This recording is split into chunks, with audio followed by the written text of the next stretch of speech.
Selamat berjumpa kembali di Live in Fullness to Eternity. Senang saya Merlin Sutomo dapat menemani Anda dalam 45 menit ke depan dalam program yang mendiskusikan informasi seputar kesehatan dan juga pola hidup sehat bagi kita semua. Dan pada episode kali ini kita akan membahas satu topik yang sangat menarik, yaitu panic attack atau serangan panik. Serangan panik dapat dialami oleh setiap orang. Namun apakah semua bentuk panik adalah wajar? Atau serangan panik seperti apa yang dapat mengganggu kehidupan sosial kita? Dan apakah serangan panik ini dapat kita samakan dengan serangan cemas dalam kehidupan kita? Dapatkan jawabannya dalam diskusi kita pada saat ini. Dan sudah hadir di studio narasumber yang ahli dalam bidang mental, yaitu beliau adalah Bapak Jainer Rawung. Bapak Jainer Rawung yang lebih dikenal dengan Nyong Sender ini telah melayani masyarakat dalam berbagai kapasitas. Selain beliau adalah founder Berita Advent Tercepat, beliau adalah juga founder Psikologi Brilian Indonesia dan LBP3 SDM. Saat ini beliau adalah trainer dari Badan Nasional Sertifikasi Profesi atau BNSP RI. Mari kita langsung saja menyapa narasumber kita, Bapak Jainer Rawung. Baik, bagaimana, apa kabar Bapak Jainer? Diberkati Tuhan luar biasa. Amin, puji Tuhan ya. Dan apa kesibukan akhir-akhir ini Bapak Jainer? Ya, sebagai abdi masyarakat juga melayani banyak orang. Amin. Ya, melayani baik. Keluarga juga. Betul Jangan sekali. Orang lain dilayani, keluarga tidak dilayani. Benar sekali. Baik, pada saat ini kita masuk dalam melayani masyarakat ya. Ya. Sebelum kita membuka diskusi kita akan buka dengan doa. Saya akan pimpin kita dalam doa. Mari kita berdoa. Ya Tuhan Bapa kekal dalam kerajaan surga, Bapa yang baik. Pada saat ini ya Tuhan, kami membutuhkan tuntunan Roh Kudus-Mu ya Tuhan, agar kami dapat mendengarkan apa yang akan kami dengarkan dengan baik, kami dapat dikuatkan juga untuk dapat melakukan yang lebih baik lagi, lebih sempurna di hadapan Tuhan. Ya Tuhan, pada saat ini kami berdoa khusus juga untuk Bapak Jainer Rawung yang sudah menyediakan waktu dan ilmu yang sudah Dia sediakan untuk Dia bagikan kepada kami semua pada saat ini. Bantu Ia ya Tuhan agar dapat melakukannya, menyalurkan semua yang sudah Dia susun untuk berkat dan juga kepujian nama Tuhan. Tuhan, kami serahkan seluruh rangkaian program kami di malam hari ini dalam tangan-Mu ya Tuhan, di dalam nama Yesus. Amin. Amin. Baik, kita akan break sejenak dan sahabat Live jangan kemana-mana, kita akan kembali lagi tetap bersama kami di Live in Fullness to Eternity. Tahukah Anda, buah adalah sumber vitamin dan antioksidan alami yang dapat meningkatkan metabolisme tubuh. Sayur memperlancar buang air besar dan dapat menurunkan risiko terkena berbagai penyakit kronis. Selalu mengonsumsi air mineral untuk menjaga keseimbangan cairan tubuh. Berolahraga dengan teratur dapat membantu kita mengendalikan berat badan. Selalu beristirahat yang cukup agar tubuh tetap sehat dan bugar. Jangan lupa untuk selalu menyaksikan program live di YouTube channel Cornelius Media, Bridge to the Truth.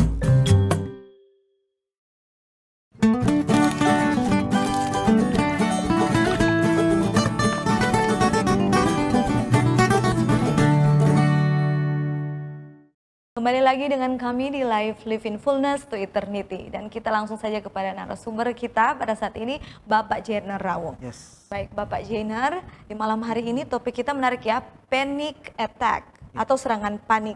Nah ini bisa terjadi kepada banyak orang. Yes. Untuk itu, untuk mengetahui lebih banyak tentang ini, bisa mungkin disampaikan terlebih dahulu mengawal diskusi kita. Oke, ya, kita manusia adalah salah satu sistem biopsikososial. Jadi saling keterkaitan, apa yang kita pikirkan dengan fisik ya, fungsi-fungsi fisik juga sosial ya, kemenjadian kita, hubungan dengan sesama itu sangat berpengaruh dan saling ada keterkaitan. Jadi kalau kita berpikir sehat, kita jadi sehat ya, perilaku kita juga jadi sehat ya, fungsi-fungsi fisik berlangsung baik. Sebaliknya kalau kita berpikir nggak baik ya akan berdampak juga ke fungsi-fungsi fisik dan juga sosial kita. Nah, kenapa ada orang yang tiba-tiba dia langsung mengeluh seperti mau mati gitu loh. Jadi dia, aduh, jantungnya berdebar kencang gitu. Jadi sesak nafas seperti tercekik mau mati. Jadi bawa saja ke rumah sakit gitu. Jadi ini seperti situasi sangat darurat dan harus dibawa ke rumah sakit. Tapi setelah sampai di rumah sakit, orang ini biasa aja. Jadi dalam 30-40 menit setelah serangan panik yang dialami, dia biasa aja, itu pada umumnya. Beda dengan orang yang bilang kalau gini kan, bos mau datang. Jadi bos sudah di depan pintu, jadi orang pada panik. Jadi orang yang kerja, oh bos mau datang. Jadi orang ini berusaha untuk mengatur, itu bukan panik namanya sebenarnya. Itu cemas. Jadi karena kejar deadline misalnya kan, jadi itu situasi cemas. Jadi saya pernah tidak pakai helm, jadi bawa motor, tiba-tiba di depan sudah ada polisi. Saya nggak tahu polisi itu dari mana, tapi di depan saya sudah ada polisi. Ya, saya bilang panik. Saya malah ngomong, oh Tuhan, oh Tuhan, oh Tuhan. Tapi itu sebenarnya bukan panik, itu cemas ya. Serangan panik biasanya yang sebenarnya adalah yang orang yang tadi seperti rasanya mau mati karena jantungnya berdebar, nafasnya terengah-engah, atau mulai ada keluhan-keluhan di pencernaan, sakit mah. Jadi situasi itu yang disebut sebenarnya panic attack. Ya, lama kelamaan kalau itu berlangsung lebih dari 2 kali dalam sebulan, nanti itu dinamakan sebagai panic disorder. Jadi seperti itu. Ya, teman saya dia studi doktoral di salah satu universitas, dan karena tuntutan pembelajaran, jadi mereka harus pergi belajar di salah satu universitas di luar negeri.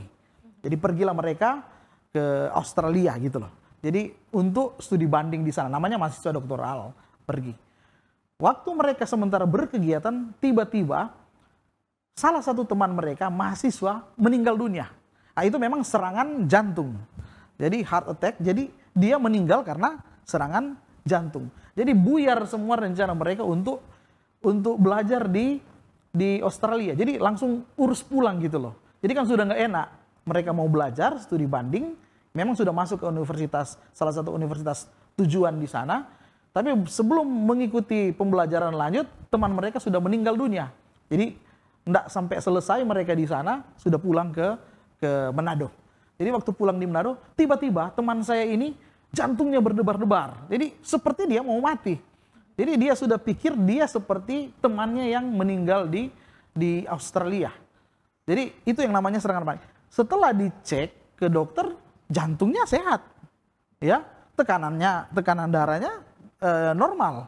Jadi waktu itu dia memang langsung dibawa ke rumah sakit, langsung di EKG, langsung rekam jantung, langsung dites jantungnya, semuanya sehat. Tapi dia rasa-rasanya mau mati. Rasa-rasanya jantungnya, dia sakit jantung gitu loh. Ini teman saya ini. Itu yang sebenarnya yang disebutkan sebagai serangan panik. Dan serangan panik ini memang sangat mengganggu. Kalau dia jadi lagi, nah, lama kelamaan itu betul itu yang dinamakan panic disorder. Jadi munculnya dia punya rasa takut, gelisah, ya, tiba-tiba, ya, tanpa sebab yang jelas, itu serangan panik. Karena dia sudah memikirkan hal yang sebelumnya barangkali ya. Jadi ini berlangsung cuma beberapa menit sampai setengah jam. Setelah itu sudah pergi ke rumah sakit, diperiksa dokter, ya nggak apa-apa, ya. Tapi memang gejala fisiknya seperti itu, jantung berdebar, sesak, ya, bahkan sampai kesemutan, tangan berkeringat dingin, mau pingsan, rasa mau rebah, mau pusing gitu loh, ya, disertai dengan rasa takut yang hebat. Jadi dia takut mau mati, tapi ya seperti mau mati, mau pingsan. Oke, dia terjadi sementara beraktivitas ataupun dia tidak beraktivitas. Sementara duduk santai, kalau dia datang serangan panic attack-nya, ya jadi seperti itu. Jadi seperti sesak nafas, seperti mau mati. Oke, kalau sudah berlangsung berulang-ulang, ya lebih 2 kali lah dalam sebulan, itu bisa dikategorikan sebagai panic disorder. Oke, kalau di Manado kan sekarang, ya katanya lagi rawan. Ya, rawan karena ada banyak case di mana terjadi pembunuhan menggunakan senjata tajam, dan pelakunya adalah anak-anak muda, banyak anak muda. Jadi orang takutlah di Manado, tapi itu bukan panik, bukan situasi panik, cemas ya. Dia cemas nanti jangan-jangan kalau saya jalan terlalu larut di Manado bisa ya kena musibah ya. Jadi seperti itu. Orang-orang dengan tanda panik ya. Tanda panik jadi seperti ini. Jadi sistem susunan saraf pusat kita, jadi otak kita dan tulang belakang. Kalau otak kita dilindungi oleh tengkorak ya, kalau tulang belakang kita dilindungi oleh tulang-tulang rusuk ya. Dan ini satu sistem yang luar biasa. Oke, sistem saraf pusat ini memang normal adanya ada yang namanya fight or flight response. Jadi kalau ada bahaya ya, ini di sistem limbik ya, di sistem limbik khususnya amigdala yang bekerja. Jadi kalau kita menghadapi bahaya, dia akan memerintahkan otak untuk mempersiapkan tubuh terhadap ancaman atau bahaya yang bakal terjadi. Itu tugas amigdala.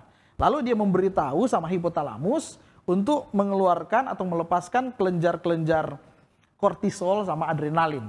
Jadi gula dalam darah meningkat, kemudian adrenalin, jantung berdebar ya, tekanan darah meningkat, pernafasan jadi cepat, jadi otot-otot jadi kaku ya, untuk menghadapi bahaya yang mau datang. Jadi banyak kali memang kelihatannya tanda-tanda orang panik adalah serangan jantung ya.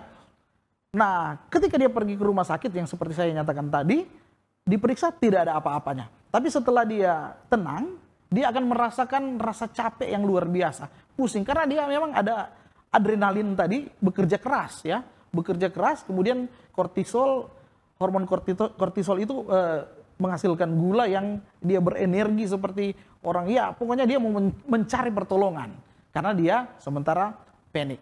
Tapi setiap orang sekali lagi beda-beda dia punya simptom. Ada yang cuma satu simptom, cuma jantung berdebar doang, tapi ada lain yang gangguan pencernaan. Jadi lambung dia mengeluh sakit mah, sakit jantung, sesak nafas. Bahkan ada yang sangat kompleks gitu loh. Beda-beda orang. Oke, setelah diperiksa di EKG di rumah sakit, ternyata memang jantungnya sehat. Berarti itu serangan panik. Kalau memang jantung kekurangan oksigen kan ketahuan. Itu dokter, apalagi yang ahli jantung mereka tahu. Tapi kalau diperiksa jantungnya bagus aja, tapi ini pasien ini mengeluh. Dia mengeluh bahwa dia hampir mati, rasa-rasanya mau mati, ya itu berarti serangan panik.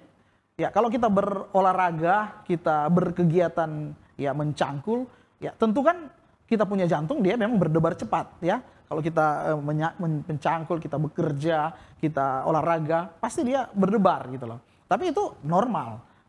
Sementara ini orang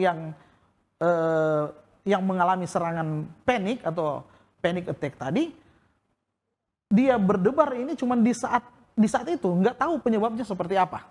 Ya. Nah, kalau orang ini dia mengalami serangan panik, ya memang perlu diedukasi. Harus diedukasi, perlu penanganan dari ya orang-orang yang mengerti gitu loh. Apakah kalau saudara sudah mendengar materi ini ya saudara bisa bantu orang yang mengalami serangan panik untuk membuat dia menjadi tenang ya sebelum muncul lagi serangan panik lainnya. Tapi memang begitu. Ini ada rumah tangga yang berpisah ya. Karena seseorang yang mengalami serangan panik ya tidak diketahui ya. Keluarga itu nggak tahu. Jadi suaminya berpikir istrinya ini hanya bikin-bikin. Atau sebaliknya istrinya ini berpikir bahwa suaminya ini bikin-bikin, cari perhatian doang gitu loh. Jadi dia enggak benar-benar serangan jantung. Dia ini bikin-bikin. Padahal memang di dalam pikiran ini orang menderita. Dia menderita serangan panik. Dia menderita kecemasan yang luar biasa. Ya, sampai terjadi tuh panic attack. Ya, tapi ya karena mereka bertengkar terus, lama-kelamaan memang sudah tidak berdaya juga si orang yang selalu mengalami serangan panik. Dia fungsi-fungsi aktivitas kesehariannya pasti terganggu. Lama-lama ke rumah sakit, sedikit-sedikit ke rumah sakit. Lama-lama habis uang kalau ke rumah sakit, ke UGD terus kan, tetap setor. Ya, jadi seperti itu. Oke, sekarang apakah panik itu sama dengan cemas atau cemas itu berbeda dengan panik? Ya betul, sebenarnya masih dalam satu rumpun. Ya, rumah besarnya seperti materi-materi saya beberapa waktu yang lalu, ya, bahwasanya ini rumahnya adalah cemas, tapi spektrumnya beda-beda. Ada yang jendelanya, lantainya, plafonnya, ya. Kalau di dalam orang yang cemas gitu, ada yang general anxiety disorder. General anxiety disorder ini gangguan kecemasan umum ya. Dikit-dikit dia cemas. Dia cemas keluarganya, cemas pendidikannya, cemas pendidikan anak-anak, cemas pekerjaannya, cemas orang-orang terdekat. Jadi seperti itu. Hidupnya susah sekali. Memang berpengaruh terhadap produktivitas kerja ya kan, sudah terganggu semua karena dia cemas. Yang intensitas paling tinggi yaitu panic disorder. Jadi orang-orang yang mengalami serangan panik yang tadi, yang mengeluh seperti mau mati karena jantung berdebar-debar. Ada juga yang fobia ya. Kalau orang cemas, jadi dia takut kalau ada binatang apa di depannya, atau dia takut ketinggian, atau dia takut jarum suntik. Nah, itu fobia. Ada juga yang PTSD. PTSD ini post traumatic stress disorder. Jadi stres pasca bencana, atau dia mengalami kecelakaan, atau dia mengalami kekerasan seksual, atau dia menyaksikan orang memukul. Ya, jadi seperti itu. PTSD ya, stres pasca bencana. Kemudian ada yang OCD. OCD ini obsesi kompulsif disorder. Jadi orang yang berperilaku berulang-ulang. Jadi apa yang dia pikirkan, dia terobsesi untuk melakukan berulang-ulang. Jadi mengunci pintu, dia sudah kunci, dia mau tidur, belum dikunci, dia balik lagi. Jadi seperti itu. Ini semuanya spektrum dari kecemasan. Dan salah satunya adalah panic disorder ya. Tapi ada orang juga yang sebenarnya nggak pencemas, dia nggak cemas. Ya, tapi dia secara sadar dia banyakin membaca hal-hal yang berhubungan dengan kecemasan. Ya, dia dengar dari teman, ya, dia dengar dari guru tentang ya cemas seperti apa, dia browsing di internet, dia dapat SMS yang bikin panik gitu loh. Jadi dia simpan dan amigdalanya, jadi amigdalanya ini jadi lebih sensitif. Jadi ketika enggak tahu seperti apa, dia juga bisa jadi menderita serangan panik. Padahal orangnya sebelumnya bukan pencemas, tipikalnya nggak pencemas. Tapi karena informasi-informasi yang membanjiri dia punya pikiran, ya mau terjadi ini, apalagi waktu fase pandemi COVID yang lalu ya, COVID-19 yang sangat dibombardir dengan informasi-informasi yang nggak benar, dengan yang hoax, akhirnya orang sudah mulai dia memprediksi mau terjadi padahal nggak terjadi. Itu cemas ya. Jadi dia mengalami juga serangan panik ketika dia mungkin sementara beraktivitas ataupun dia sendiri. Nah, kalau serangan panik ini ditangani sejak dini tentu itu akan sangat membantu seseorang ini supaya dia punya kan tadi terganggu dia punya kualitas hidup karena dia mengalami serangan panik. Ya, dia punya materi juga ya, merugi kalau selalu rumah sakit terus ya, pergi ke dokter terus ya, karena ya mereka bilang panikan.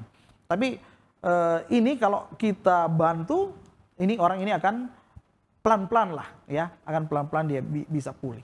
Oke, yang rentan kena panic attack, serangan panik ini sebenarnya orang dewasa juga. Orang dewasa yang dia kumpulkan banyak hal ya ke alam bawah sadar, nanti dia keluar di gejalanya dia seperti sakit jantung ya. Kalau anak-anak kecil ada yang bilang, oh mereka bisa kena serangan panik, bisa. Tapi mereka kan belum terlalu banyak pengalaman hidup yang mereka alami.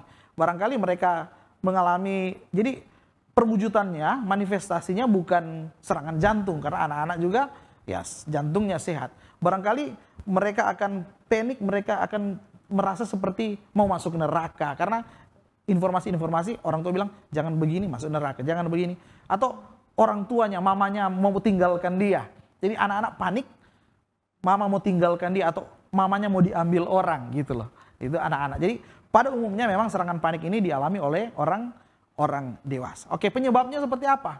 Ya, seperti juga penyebab anxiety disorder. Jadi gangguan kecemasan. ya, ada stres, ada trauma masa lalu, ya, yang dia alami, kegagalan bertubi-tubi, kesusahan-kesusahan yang dia alami di waktu-waktu lalu, ya, dia tidak mampu mengelola dia punya amarah, ya, kemudian dia tidak mampu mengelola dia punya perasaan, suasana hati, atau memang ada perubahan pada fungsi otak, ya, atau dia melakukan aktivitas fisik terlalu berat, ya, terlalu berat, dia tidak mampu sebenarnya tapi dia harus bikin karena diharuskan, karena tanggung jawab. Nah, tiba-tiba dia mengalami keluhan seperti jantung berdebar-debar, yaitu serangan panik. Yang paling nomor satu yang saya sudah nyatakan tadi, bahwa orang panik itu disebabkan karena dia punya sistem saraf pusat, sistem limbik, ya. Amigdala yang ada di sistem limbik di otak manusia yang bentuknya seperti kacang almond, ya, di korteks cerebral, otak tengah, ya, itu berhubungan dengan proses-proses emosi, perilaku, juga memori. Jadi amigdala ini seperti, ya, alam bawah sadar yang menampilkan hal-hal dan peristiwa-peristiwa yang kita sudah simpan, kita sudah repress ke alam bawah sadar. Ketika dipancing dia keluar. Amigdala ini seperti alarm, dia memberitahu otak, ya, supaya bekerja keras menghadapi bahaya, padahal nggak ada sebenarnya. Kemudian dia memberitahu hipotalamus untuk menghasilkan kelenjar kortisol dan adrenalin sehingga jantung, ya, terpacu cepat, padahal sebenarnya nggak ada penyebab gitu loh. Jadi itu yang menyebabkan panik. Jadi di amigdala yang paling nomor satu di sistem saraf pusat, di sistem limbik. Oke, pertanyaannya, apakah orang yang mengalami panic disorder ini bisa sembuh? Ya, bisa sebenarnya. Bisa. Karena ini gangguan, ya, gangguan jiwa.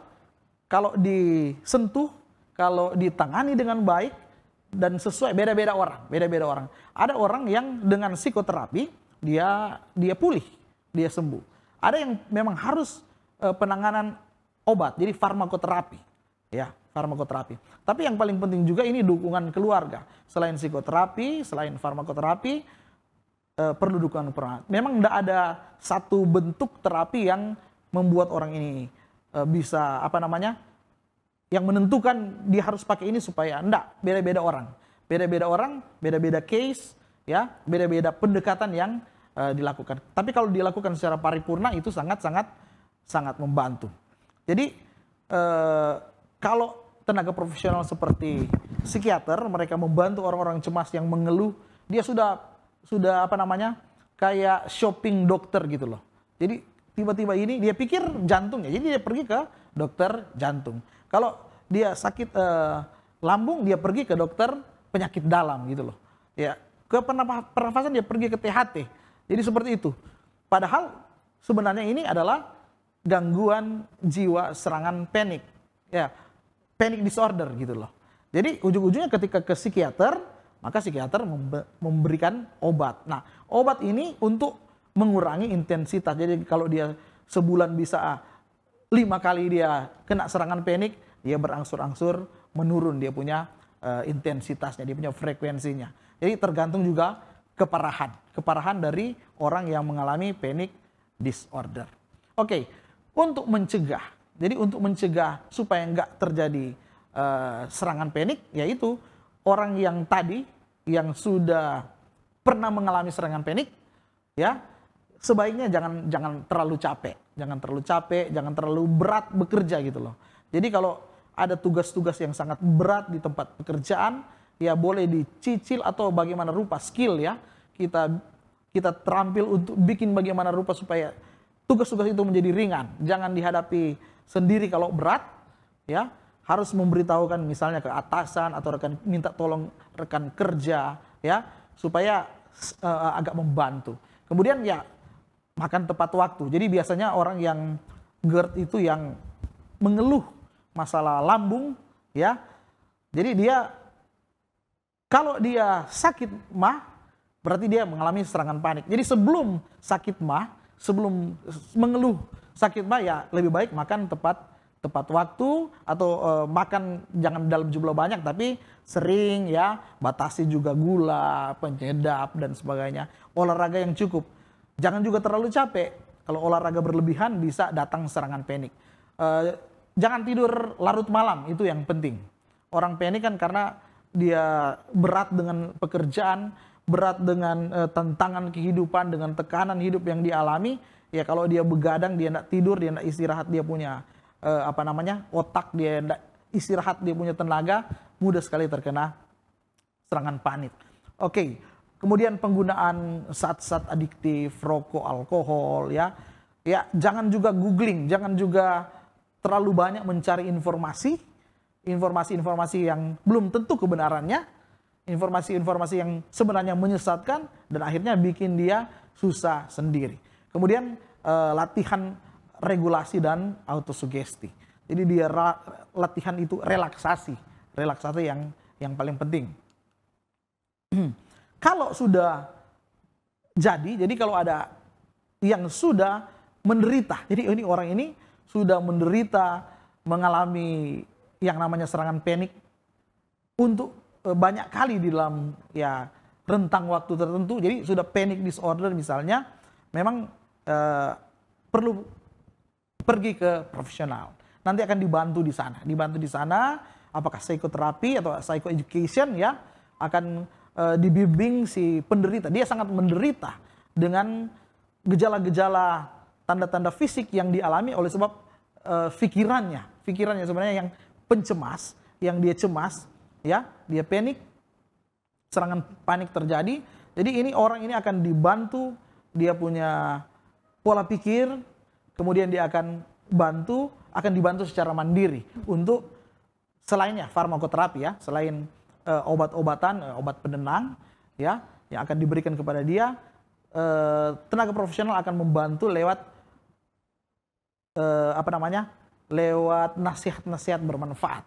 Nasihat-nasihat bermanfaat bagi orang yang mengalami panic disorder, ya, yang menderita, yang susah karena selalu mengalami panic attack. Ya, ada tipsnya sebenarnya. Tipsnya kalau orang yang mengalami serangan panik, dia harus autosugesti dirinya sendiri. Dia bilang bahwasanya ini kok akan segera pulih. Ini memang reaksi tubuh yang normal. Ya, karena saya berpikir hal yang tidak, makanya reaksi tubuh, jantung saya berdebar. Bilang aja, saya tidak akan mati, I'm safe. Jadi saya pasti mengatasinya. Ini autosugesti, memberi sugesti, memberi saran kepada diri sendiri bahwa dia bisa untuk menghadapi. Kalaupun terjadi serangan panik, ya ini mau pulih kok. Ini reaksi normal. Saya tidak akan mati dengan serangan ini. Ya, ngomongin ke diri sendiri. Ya, ada juga beberapa klien yang menyatakan bahwa mereka terbantu dengan tips-tips seperti misalnya kalau terjadi serangan panik, ya, jantung sudah berdebar-debar atau dia punya lambung sudah seperti mau mati, sudah kesakitan, dia bisa hentakkan dia punya kaki. Artinya ini memang mengalihkan fokus. Jadi fokus dari apa yang dia pikirkan tadi mau bikin dia mati teralihkan. Oh, ini enggak apa-apa, dia hentak-hentakkan kaki seperti ini. Oke. Kemudian ada orang juga yang tadi dia bisa panca inderanya. Jadi fokus panca indera. Jadi misalnya kalau terjadi serangan panik, dia melihat, misalnya dia pilih tiga objek di tempat dia berada untuk dia lihat, untuk dia fokus.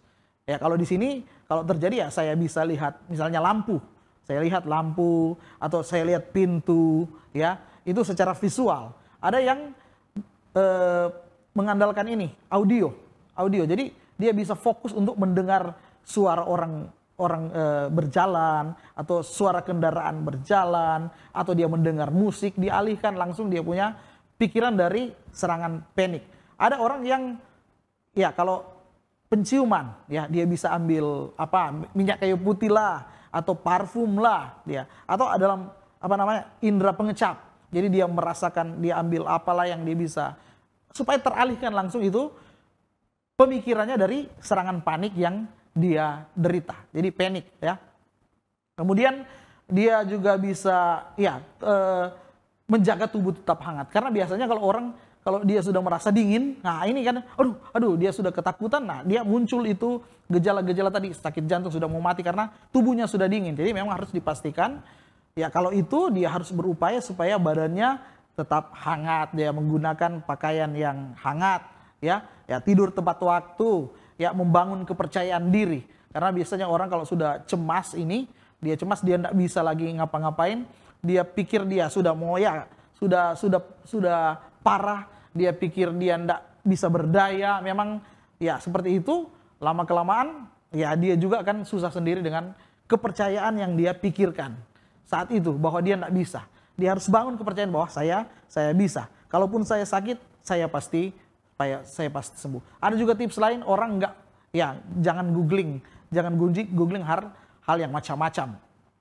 Kemudian ada juga yang paling penting, perlu support orang-orang terdekat. Jadi dukungan dari orang-orang terdekat. Jadi kalau istrinya yang mengalami serangan panik atau sampai ke panic disorder, si suami bantu, misalnya kejadian serangan panik, langsung bilang, "Mama, ini reaksi normal, ya, Mama akan pulih." Dia akan pasti, dia akan beralih. Jadi dia akan beralih fokus pikirannya ke yang tadi, yang perasaan susah, tidak berdaya, ke sugesti yang dinyatakan oleh orang-orang terdekat. Kemudian orang terdekat bisa memberi nasihat, ayo sudah jam makan, ayo sudah jam tidur. Jadi seperti itu.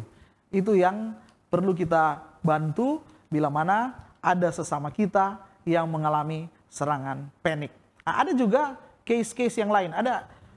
Ada saya punya klien, ya, dia begitu. Dia datang tiba-tiba serangan paniknya. Jadi dia rasa mau mati. Tapi setelah pemeriksaan semuanya, dia ternyata sehat. Jantungnya tidak ada masalah. Tidak ada masalah. Ternyata memang dia punya beban kerja di kantor terlalu berat. Saya punya teman ini, dia punya pekerjaan berat, orangnya juga pinter. Jadi memang dia sudah gemar untuk mencari-cari informasi terhadap penyakit yang dialami. Tapi dia pikir sakitnya perut, dia pikir sakitnya jantung. Padahal sebenarnya pikirannya yang mengalami gangguan. Ya, saya motivasi dan beberapa kali kami ngobrol-ngobrol, orangnya sudah enakan gitu. Saya lihat dia sudah dapat beraktivitas walaupun belum sama seperti yang prima seperti sedia kala, tapi lama-kelamaan kalau dulu sampai nggak bisa mengurus diri. Jadi kayaknya dia kalau jalan ke kantor itu ya seperti nggak lihat orang. Jadi pada susah sekali karena dia tahu ada serangan mau terjadi lagi. Tapi dengan dia menceritakan apa yang dia derita dan dia mau mendengar nasihat. Nah ini memang orang kalau mengalami serangan panik, kalau dia tidak dengar nasihat kita, ya susah, berat dia mau pulih. Tapi kalau dia mau dengar nasihat dan dia mau berubah, ya pasti bisa. Iya. Begitu, Netlin. Baik, terima kasih untuk pembahasannya yang sudah kita dengarkan bersama. Saya ingin bertanya, bagaimana membedakan ya serangan panik yang sebenarnya dengan mereka yang pura-pura? Jangan-jangan saya tolong malah diketawain. Seperti itu. Bagaimana membedakan yang serius dengan yang tidak? Iya, membedakan serangan panik, jadi panic attack yang dirasakan oleh seorang dengan yang pura-pura. Memang kalau serangan panik ini, dia tidak bisa berpura-pura sebenarnya. Memang terjadi, dia ya itu yang paling banyak keluhannya adalah serangan jantung. Jadi jantungnya mungkin tidak berdebar, tapi dia seperti rasa berdebar ini orang ini. Ya, ini orang ini dia mengeluh hebat, dia mau mati. Jadi cepat cari rumah sakit. Ada memang kepribadian histeria yang memang mau cari perhatian sih. Ada juga kan begitu, pura-pura pingsan doang supaya mendapatkan pertolongan. Ada juga. Tapi biasanya kalau orang yang betul-betul dia mengalami panic attack ini, dia tidak bisa berpikir normal lagi. Jadi seakan-akan memang dia sudah mau mati saat itu. Karena gejala jantungnya yang paling banyak itu sih. Paling banyak yang mengeluh ke dokter seputar itu. Baik. Jantung. Pada saat kita yang ada di sekitar seperti orang seperti ini ya, bagaimana tindakan kita? Apakah kita langsung cek denyut jantungnya itu juga menunjukkan benar-benar atau tidaknya? Iya, jadi kalau kita profesional medis misalnya, ya mungkin perawat atau ada pengetahuan tentang apa namanya kesehatan untuk pendekatan terhadap orang yang mengalami serangan panik, ya kita bisa bantu sesuai dengan apa yang kita bisa. Tapi paling penting kita bikin dia tenang dulu. Jadi kalau sudah terjadi, kita harus bikin dia tenang, bikin rileks dulu gitu. Ya, orang ini bahwasanya ya ini reaksi tubuh normal. Ini memang begitu. Ya, karena memang orang ini barangkali dia punya amigdala, ya itu yang saya bilang tadi. Dia langsung perintah ini hipotalamus untuk melepaskan hormon kortisol dan hormon adrenalin, ya otomatis bekerja keras ini jantung, ya berdebar gitu. Ya, padahal sebenarnya karena kecemasan yang dia derita. Oke. Baik. Kalau begitu apa bedanya panic attack ini dengan gangguan cemas? Terlihat sepertinya similar. Apa penekanan untuk membedakan mereka berdua ini? Iya, kalau gangguan cemas menyeluruh kan, jadi dia memang cemas, orangnya cemas, tipikalnya cemas, bangun dari tidur cemas, sementara mau tidur juga sudah cemas. Tapi kalau serangan panik itu jadi tiba-tiba, itu yang seperti gejalanya sakit jantung. Sakit jantung, itu panic attack, panic disorder gitu. Jadi orang yang mengeluh sakit jantung. Tapi kalau kecemasan biasa paling banyak itu mengeluh misalnya sakit mah, sakit kepala. Iya, jadi seperti itu. Tekanan darah meningkat. Itu biasanya gangguan cemas menyeluruh. Oke, baik. Dan untuk penyebabnya tentunya berbeda-beda ya. Apa penyebab yang paling sering secara statistik itu membuat seseorang kena panik, serangan panik attack ini? Iya, kalau yang riset ya, atau apa namanya, case-case yang terjadi di dunia kesehatan, orang yang mengalami gangguan panik ini karena ini sistem limbiknya. Jadi amigdalanya yang seperti alarm palsu. Kalau kebakaran kan kita panik kan, panik terjadi ada objeknya, memang kebakaran, ya. Tapi ini karena cemas belum terjadi, tapi dia sudah prediksi mau terjadi, ya. Jadi karena pengalaman masa lalu juga yang dia alami banyak hal, ya dia mengalami kegagalan, kesusahan bertubi-tubi, ya, stres masa lalu, ya tertekan. Ya seperti itu. Jadi dia memprediksi mau jadi padahal enggak sebenarnya. Ya langsung dia kena serangan panik. Dan pada umumnya ya biasanya jika serangan panik ini terjadi, orang-orang yang mengalami serangan ini susah untuk berpikir jernih, benar begitu. Nah, tindakan mereka yang mereka lakukan bisa malah membuat sakit diri sendiri ya. Nah, kira-kira apa saja tindakan yang umum dilakukan mereka yang diserang panik attack ini?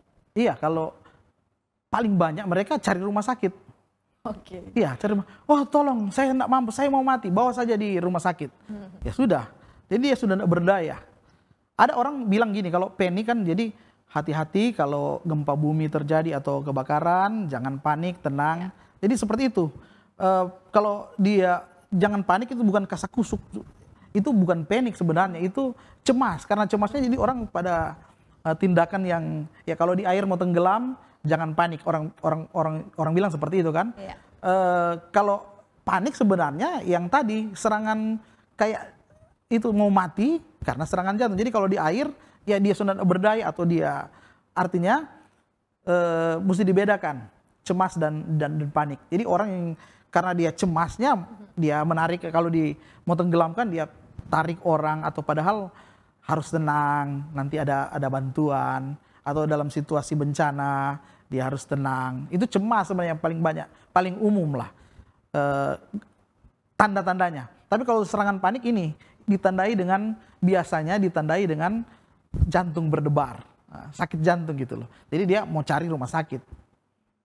Jadi jika seorang contohnya ya, serangan panik, gempa bumi. Kemudian dia ada di lantai 2. Iya. Tiba-tiba dia mau cepat-cepat keluar dari gedung itu, terus dia malah lompat. Iya. Gempanya berhenti, dianya cedera karena Dia yang rugi lompat. sendiri. Tentu seperti itu berbahaya ya. Ya, berbahaya. Jadi memang perlu kalau datang serangan panik, ya orang yang mengalami itu dia harus berusaha tenang. Dan orang-orang yang di sekitar itu harus berusaha untuk membantu dia supaya tenang. Itu aja. Itu aja. Jadi ada banyak cara sih sebenarnya, ya. Yang paling penting itu yang tadi kita harus beri saran kepada ya kita yang sudah mengikuti sesi seminar ya kayak atau sesi penyampaian materi hari ini, ya kita harus kondisikan nasihat-nasihat kita kepada sesama kita bahwa mereka itu akan pulih, mereka itu tidak akan mati, ya itu merupakan reaksi normal tubuh dan dia aman. Kalau yang terjadi di kita, ya kita bilang bahwa kita akan pulih, ya kita harus berdamai dengan reaksi tubuh yang normal ini. Ya saya tidak akan mati, begitu. Bilang aja saya aman. Jadi seperti itu. Dengan kata lain, dikondisikan ya gitu. di pikiran kita juga ya. Jadi pada saat attack itu datang, kita atur di pikiran kita, ini kita bisa atasi dan kita hadapi dan berusaha sabar untuk tidak bertindak gegabah ya. Dengan kata lain begitu. Oke, apakah serangan panik ini dapat terjadi saat seseorang tidur? Iya, dia bisa jadi kapan saja. Sementara tidur, nah biasanya mimpi buruk, dia mengalami mimpi buruk. Jadi dia bisa serangan jantung. Padahal panic attack itu. Bagi mereka yang sering mengalami panic attack ini ya, tadi sempat disebutkan untuk pencegahannya adalah jangan capek. Kira-kira apa saja kegiatan-kegiatan yang mungkin harus dihindari bagi mereka yang mengalami gangguan panik ini? Orang-orang dengan gangguan panik kan mereka juga menderita sakit fisik. Ya tadi mungkin mengeluh sakit mengeluh sakit jantung, mengeluh sesak napas. Ya, jadi dia mesti beraktivitas dengan keadaan yang sederhana, aktivitas sederhana. Jadi boleh olahraga, memang harus olahraga, tapi jangan terlalu capek. Berkegiatan jangan terlalu capek. Supaya Anda serangan kan makan tepat waktu. Supaya enggak sakit jantung, berarti makan makanan yang sehat, minyak-minyak dihindari, gitu kan, lemak-lemak dihindari.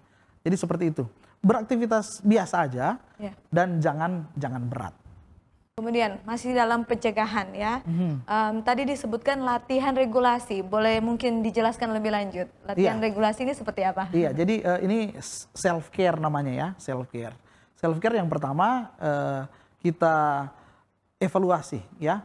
Kita evaluasi ini sakit ini membuat kita produktif atau malah mengganggu. Oke, ternyata kalau kita terus diserang panik, kita susah sendiri. Oke, jadi kita harus keluar dari penderitaan ini. Saya harus sembuh gitu loh. Itu yang pertama. Yang kedua ya ada ventilasi. Ventilasi itu ya harus ada apa yang kita pendam di hati, ya kita harus cerita ke orang lain gitu loh. Soalnya beban-beban yang kita alami kita perlu cerita. Kalau enggak cerita kepada Tuhan kan, cerita juga kepada orang-orang terdekat yang kita bisa percaya atau ke profesional. Jadi itu terbantu ya kita menulis jurnal atau buku harian ya. Kita merenungkan kehidupan kita, berkat-berkat, banyak berkat yang kita sudah alami, yaitu ventilasi. Ya regulasi ini yang saya mau nyatakan di sini ya teknik relaksasi. Teknik relaksasi. Di antaranya deep breathing. Jadi bernafas dalam. Bernafas dalam. Jadi kita pas ada serangan panik, kita langsung lakukan teknik pernafasan dalam. Tarik nafas 4 hitungan, 4 detik lah, baru kita tahan selama 7 detik dan kita buang selama 8. Artinya memang mengalihkan kita punya pikiran dari serangan yang kita derita. Itu regulasi ya. Salah satu regulasi. Ada juga jadi seperti ini. Kalau kita naik pohon, setelah kita naik pohon di atas datang badai, datang petir. ya, apakah kita akan tetap di atas pohon? Tidak kan? Itu namanya teknik grounding, turun ke bawah. Jadi kalau kita sudah ada badai, ada petir, ada masalah di atas pohon, kita harus turun di bawah dong supaya aman. Iya kan? Jangan kena petir, jangan badai, pohon rebah kita apa. Jadi banyak kali kita punya beban masalah, banyak beban masalah yang kita pikirkan. Ya kita pikul terus, harusnya kita letakkan itu dulu di lantai kan, beban masalah yang kita alami, kita letakkan, jangan kita pikul-pikul terus, itu menyusahkan diri kita sendiri. Itu teknik grounding. Kemudian yang tadi fokus panca indera itu salah satu juga regulasi. Pas datang serangan, ya kita melihat, misalnya kita pilih 3 objek yang kita mau lihat saat itu untuk mengalihkan perhatian. Ada buku di depan, kita lihat aja buku. Ya, ada handphone, kita lihat aja handphone. Jangan pikir jantung kita gitu sementara berdebar. Atau ya panca indera yang lain. Kalau mendengar, kita mau dengar yang mana, kita mengecap yang mana, kita mencium, atau kita mau raba yang mana. Ya kita tentukan ujung-ujungnya itu untuk mengalihkan serangan panik yang kita alami. Tapi yang paling bagus itu yang tadi deep breathing, bernafas dalam. Jadi tarik 4 hitungan, tahan 7 hitungan,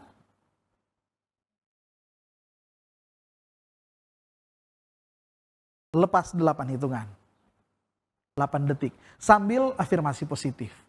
Saya sembuh, ini saya mau pulih, ini reaksi normal kok, saya nggak akan mati, saya aman gitu. Jadi seperti itu. Atau kita kalau dalam dunia ya beragama, ya kalau Muslim dia sebut nama Tuhan, demikian juga yang Nasrani, jadi seperti itu. Kita sambil itu yang nama autosugesti. Oh orang lain bisa pulih, saya pasti pulih. Orang lain bisa, masakan saya enggak. Ya, Tuhan tolong saya, Tuhan berkati saya, Tuhan pulihkan saya. Ya, sambil pakai teknik tadi, teknik nafas dalam. Itu sangat membantu sebenarnya. Baik, terima kasih untuk pembahasan dan jawaban-jawaban yang sudah diberikan. Kita akan break sejenak ya. Dan sahabat Live, kami akan kembali lagi tetap bersama dengan kami di Live Live in Fullness to Eternity.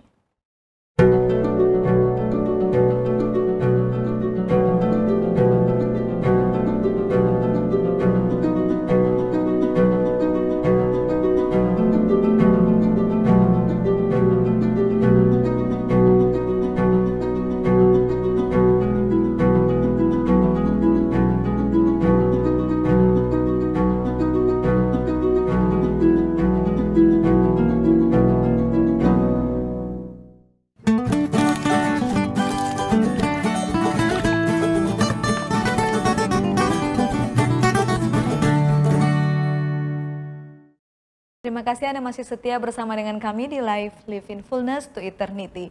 Mari kita menyambung diskusi kita kembali kepada Bapak Jenner Raung. Baik Bapak Jenner ya, masih dalam topik yang sama, panic attack. Nah untuk penanganannya, sempat disebut tadi butuh support orang-orang terdekat ya. Apa boleh tambahkan lagi mungkin contoh-contoh yang berhubungan dengan ini? Iya, memang penting sekali untuk mendapatkan support langsung dari orang-orang yang di sekitar orang yang mengalami serangan panik. Ya, orang-orang terdekat itu siapa? Kalau suami, istri, suami, anak-anak kepada orang tua kepada anak-anak. Memang selama ini belum tahu kan, belum tahu. Jadi dipikir si istri ini dia bikin diri, dia lagi bermain drama gitu. Tapi sebenarnya itu memang betul-betul dia mengalami serangan panik dan kita harus bantu dia. Ya, kita support yang tadi. Kita beritahu yang tips-tips autosugesti sebenarnya, tapi karena kita yang tahu, kita beritahu dia, ini kok hanya reaksi tubuh normal. Ya, memang karena mama cemas atau karena papa cemas, maka normalnya jantung mama berdebar. Tapi kan enggak juga kan, mama juga kan sehat gitu. Ini mau pulih, mama aman, jadi begitu. Kita bantu dia dan ini akan membuat dia punya perhatian teralihkan dari serangan yang dialami, dari sakit jantung yang dia rasakan, sakit mah yang dia rasakan, kalau kita bantu dengan nasihat-nasihat yang baik ini, dia cepat akan tenang. Bagaimana jika dalam keluarga kita atau salah satu dari orang terdekat itu memiliki gejala panik ini, panic attack, tetapi tidak dimengerti oleh orang-orang di sekitarnya. Nah, kemudian mereka mungkin berpikir, ini bikin diri ya, kalau orang Manado bilang bikin diri, cari perhatian seperti itu. Nah, apa impact dari sikap yang seperti ini kepada mereka yang mengalami gangguan panic attack? Iya, bisa gawat sih, bisa gawat kepada orang yang benar-benar mengalami serangan panik. Tapi memang kalau memang dia butuh perhatian, cari perhatian sebenarnya enggak masalah juga kan. Cuma memang repot karena memang orang ini selalu dia bilang sakit jantung, rumah sakit. Sakit jantung kan repot juga, apalagi bapak bekerja, bapak punya karir bagus, lalu jadi bingung dengan istrinya.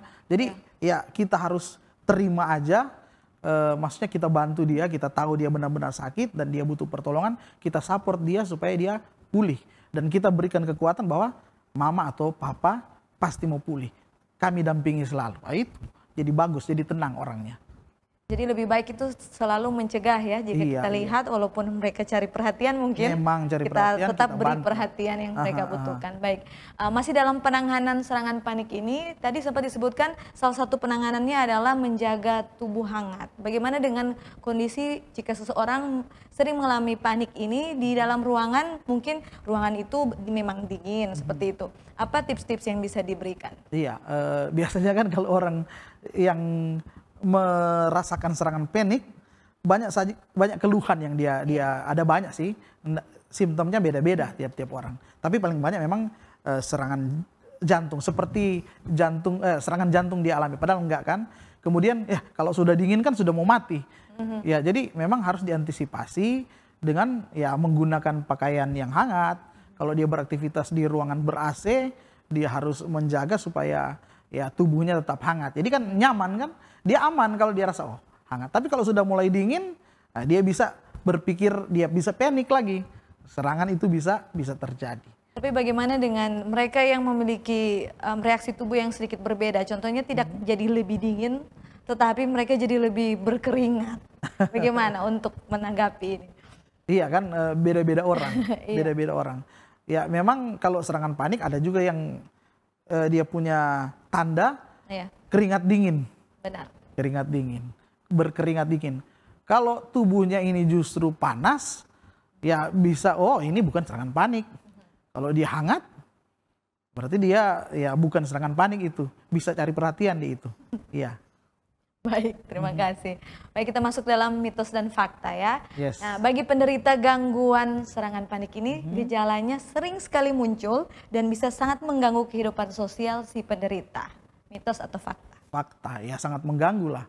Ya, karena dia mengeluh sakit atau serangan jantung, tiba-tiba kan dalam situasi yang orang lagi konsentrasi bekerja, ya terganggu. Atau sementara ibadah lalu datang serangan panik, ya orang punya perhatian nggak lagi di ibadah, langsung ke orang yang mengeluh itu.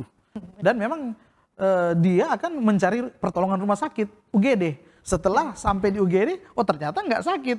Gitu. Baik, kemudian berikutnya, serangan panik sebenarnya hanyalah reaksi berlebihan yang terlalu dianggap dramatis.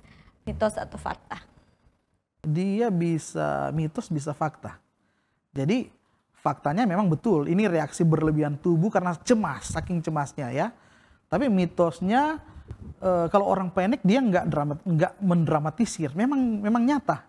Dia itu seperti serangan jantung, padahal bukan, karena kecemasannya. Terlihat real juga ya? Iya, real sebenarnya. Baik, terima kasih untuk pembahasan dan jawaban-jawabannya. Yes. Dan pemirsa sekalian, luar biasa ya, tentunya kita menikmati apa yang kita dengarkan bersama, namun saatnya kita untuk menutup diskusi kita pada saat ini. Dan kita akan kembali kepada Bapak Jainer, mungkin bisa berikan sedikit closing statement, manfaat apa saja yang bisa dibawa pulang oleh sahabat Live. Ya, sahabat Live yang berbahagia di mana saja, di seantero dunia yang menyaksikan siaran ini, ya coba kita pegang erat-erat tips-tips yang tadi, tips yang menyatakan bahwa kita akan pulih, ya. ini reaksi tubuh yang normal, kemudian saya tidak akan mati, dan yang terakhir ya saya aman. Kita juga bisa sampaikan kepada orang-orang di sekitar kita yang kita lihat dia mengeluh, selalu mengalami serangan panik. Kita nyatakan kepada dia bahwa dia akan pulih, itu reaksi tubuh yang normal, ya, dia tidak akan mati dan dia tetap aman. Itu aja. Baik, amin. Terima kasih banyak untuk closing statement yang sudah dibagikan kepada kita semua. Dan untuk menutup diskusi kita bisa minta Bapak Jenner untuk bantu kita dalam doa tutup. Oke, mari kita berdoa. Tuhan Allah Bapa kami yang bertahta dalam kerajaan sorga, kami memuji Tuhan, membesarkan nama Tuhan, Tuhan baik. Ampuni kami berdosa. Oh Tuhan, pada kesempatan ini kami sudah mengikuti acara yang sangat baik, dan kiranya Tuhan akan membantu kami supaya kami boleh dapat menangani sekiranya ada di antara saudara-saudara kami yang kami lihat mengalami serangan panik. Terima kasih, memberkati program-program acara yang lainnya. Inilah kami, di dalam nama Yesus kami berdoa. Amin. Amin. Terima kasih sekali lagi kami ucapkan kepada Bapak Jenner ya. Kiranya Tuhan memberkati Bapak Jenner dalam segala tugas dan tanggung jawab sehari-hari. Baik, tidak lupa kami ucapkan terima kasih juga kepada pemirsa di rumah, sahabat live sekalian yang sudah menyaksikan program ini dari awal hingga akhirnya. Dan saatnya kami pamit mundur diri, demikianlah perjumpaan kita di hari ini. Dan tentunya jika Anda merasa diberkati dengan video kami, Anda bisa langsung saja membagikan video ini kepada keluarga dan sahabat yang Anda cintai. Dan jangan lupa tetap ikuti program Cornelius Media yang menarik lainnya. Dan jangan melewatkan program live selanjutnya di episode berikutnya masih pada hari dan waktu yang sama, Kamis pukul 19.00 tepat waktu Indonesia Tengah. Dan akhir kata saya Merlin Sutomo dan seluruh kru yang bertugas mengucapkan sampai jumpa dan salam sehat.